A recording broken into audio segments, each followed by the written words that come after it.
Du Cameroun au podium de la haute couture parisienne, Iman Aïssi a suivi un parcours hors du commun. Ancien danseur, autodidacte de la mode, il est devenu en 2020 l'un des très rares créateurs africains à intégrer le calendrier officiel de la haute couture au moment où il dévoile sa nouvelle collection à la Fashion Week de Paris. Il signe son livre manifeste Grande Couture aux éditions Débat Public où il raconte ce chemin de persévérance. Bonsoir Iman Aïssi. Bonsoir.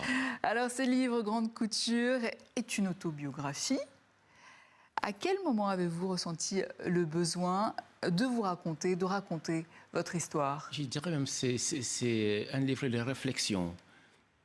Je revois certains moments de ma vie dans ma manière de fonctionner, dans le corps de métier de luxe, de la haute couture, de la culture aussi. Et je parle de certains points de vue, différents points de vue, et c'est pas vraiment... je pourrais même dire, je raconte le vécu. En même temps, je me pose des questions que d'autres personnes peuvent aussi poser. Et je donne des petites informations aux gens qui ne connaissent pas vraiment ces milieux.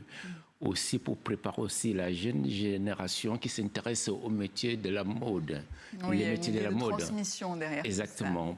Comment ils peuvent attaquer s'ils s'intéressent pour aller travailler dans ces domaines-là, comment ils peuvent s'y prendre. Et comment peuvent-ils s'y prendre alors?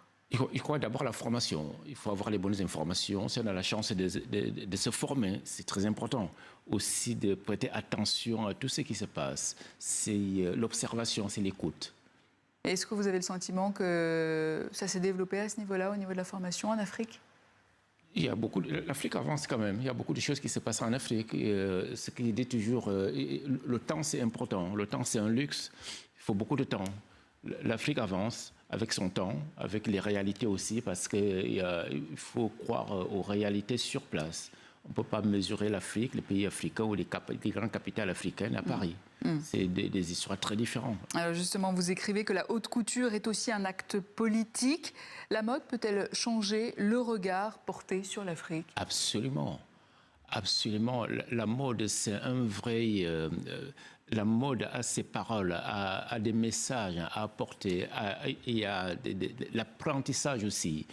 Et la mode doit dicter des bonnes paroles, de faire comprendre que les métiers de la mode, c'est des vrais métiers qui sont nobles. Et quand on parle de la mode brasse énormément de l'argent. Donc là, on parle de l'économie. Quand on parle de Paris, on ne peut pas parler de Paris sans parler de la haute couture. Donc les pays africains doivent faire attention aujourd'hui d'accompagner leurs artistes, de les acheter. Si on ne les achète pas, ils ne peuvent pas avancer. Parce que parfois, on fait la bêtise ou la connerie qu'on fait, on dit toujours que ce n'est pas bien fini, ce n'est pas bien ceci, c'est bien ceci, cela. Commençons d'abord par les encourager, de les acheter et vont améliorer la qualité du travail et pour pouvoir avancer en embellissant leur domaine. Alors, vous avez présenté votre dernière collection il y a quelques jours à la Fashion Week de Paris.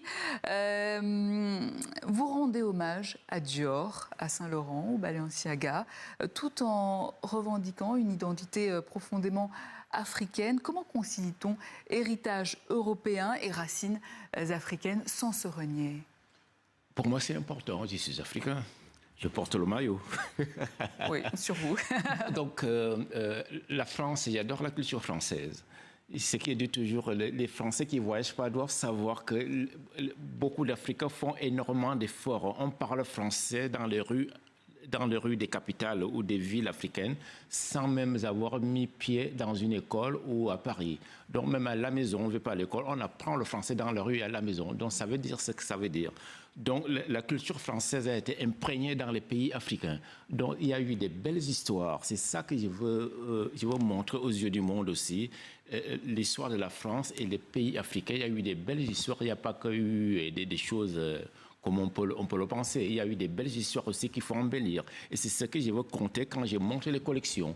J'ai mixé les tissus africains qui sont politiques. Comme le raffia, le chanvre, le baume, les écorces d'arbres tapés qu'on appelle le baume au Cameroun ou en Guinée équatoriale, au Gabon, tout le coton camerounais, de les mélanger avec les tissus occidentaux pour montrer que les tissus africains, ils ont leur place dans le luxe. Ils essaient de le faire de manière très fluide, avec tous les lettres de noblesse qui doivent accompagner ces tissus bruts. Le vêtement est bien plus qu'un objet de mode. Il raconte une histoire, porte une identité et même fait évoluer les mentalités. C'est ce que raconte votre livre, donc Grande Couture. Merci, Iman Aïssi, d'être passé par notre journal Afrique. Merci de m'avoir reçu. Merci beaucoup. Et c'est ainsi que s'achève cette édition. Excellente suite au programme à vous tous et à demain.